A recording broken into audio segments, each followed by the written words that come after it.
দর্শক, এই তো ৩-৪ দিন আগে গত ১৯ জানুয়ারি চট্টগ্রামের যে জঙ্গল, সীতাকুণ্ডের এক জঙ্গলে সেখানে আমাদের একজন র্যাবের অফিসার মৃত্যুবরণ করলেন এবং তাকে হত্যা করা হলো। জঙ্গিরা র্যাবকে আক্রমণ করলো, একজন হত্যাকাণ্ডের শিকার হলেন, বাকি অনেকেই হাসপাতালে।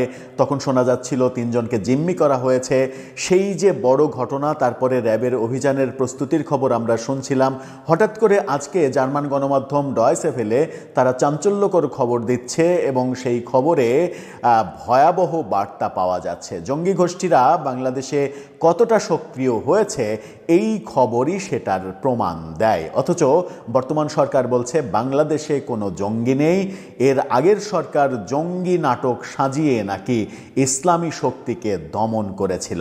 বাংলাদেশে নাকি কোনো জঙ্গি নেই, অথচ প্রকাশ্যে জঙ্গি নেতা, এই র্যাব হত্যাকাণ্ডের মামলার প্রধান যে আসামি, সে প্রকাশ্যে ভিডিও বার্তা দিয়ে র্যাবকে সাবধান করে দিচ্ছে, আইনশৃঙ্খলা রক্ষাকারী বাহিনীকে সাবধান করে দিচ্ছে, যদি কোনো ধরনের অভিযান পরিচালনা করা হয় তাহলে তারা ম্যাসাকার কাণ্ড ঘটিয়ে দেবে।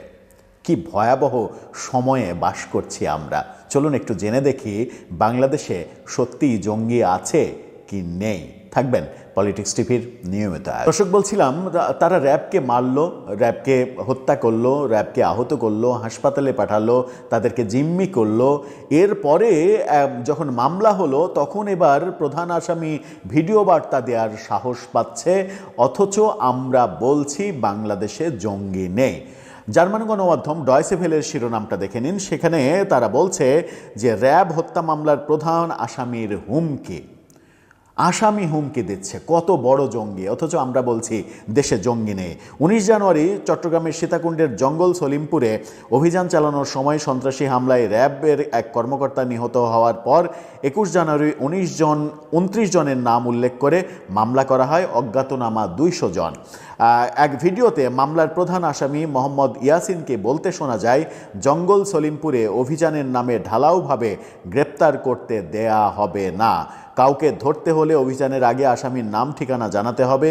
তিনি আরও বলেন, এসব ক্রাইমের ফান্দে পাড়া দিয়া যদি কেউ কোনো ঝামেলা করে এতে কিন্তু বড় ধরনের পাবলিক বিস্ফোরণ ঘটবে। প্রায় ২৯ মিনিটের ভিডিওতে ইয়াসিন দাবি করেন তিনি সন্ত্রাসী নন। পৃথিবীর কোনো সন্ত্রাসী নিজেকে সন্ত্রাসী বলে দাবি করে না। অবশ্য করে, কেউ কেউ করে, আইএস এগুলো আমরা দেখেছি, তালেবানরা তারা তো নিজেদেরকে দাবি করছিল যে করে, এবং প্রকাশ্যে এখনও করে যে আমরা এই জঙ্গি গোষ্ঠী, আমরা ওই জঙ্গি গোষ্ঠী, কিন্তু তিনি বলছেন তিনি জঙ্গি নন। জঙ্গল সলিমপুরের জায়গা তাদের ক্রয় করা সম্পত্তি, এই দাবিও করছেন।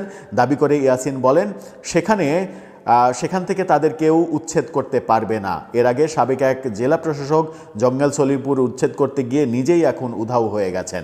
ভিডিওতে একাধিকবার জনবিস্ফোরণের হুঁশিয়ারি দিয়ে তাকে বলতে শোনা যায়, অনাকাঙ্ক্ষিত ঘটনা যদি এই এলাকায় হয় এতে কিন্তু জনবিস্ফোরণ ঘটবে, এই জনবিস্ফোরণের দায়ভার প্রশাসনকে নিতে হবে।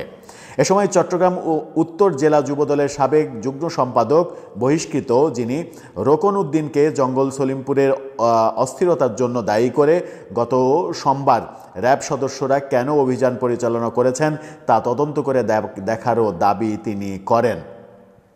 বিকেল ৪টার দিকে জঙ্গল সলিমপুরে অভিযান চালানোর সময় সন্ত্রাসী হামলায় নিহত র্যাব সদস্য, র্যাব ৭-এর উপসহকারী পরিচালক নায়েব সুবেদার মোতালেব হোসেন ভূঁইয়া নিহত হন। এই ঘটনায় ২৯ জনকে আসামি করে ২০০ জন অজ্ঞাত নিয়ে মামলা করা হয়। মামলার এজাহারে বলা হয়, র্যাব সদস্যরা আসামি ধরতে গেলে তাদের উপরে সন্ত্রাসী কার্যক্রম করা হয়।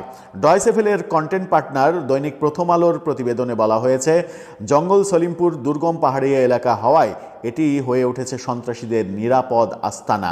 ৪ দশক ধরে সরকারি পাহাড় কেটে গড়ে উঠেছে কয়েক হাজার অবৈধ বসতি। এখনও পাহাড় কেটে চলছে প্লট বাণিজ্য। এই বাণিজ্য দখল টিকিয়ে রাখতে এলাকাটিতে গড়ে তোলা হয়েছে সন্ত্রাসী বাহিনী।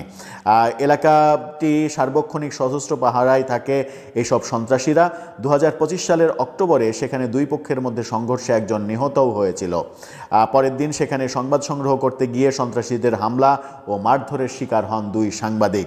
এরপরে ওই র্যাবের ঘটনা ঘটে। ইয়াসিনের হুমকির ভিডিও বিষয়ে জানতে চাইলে সীতাকুণ্ড থানার ভারপ্রাপ্ত কর্মকর্তা মহিনুল ইসলাম তিনি বলেছেন,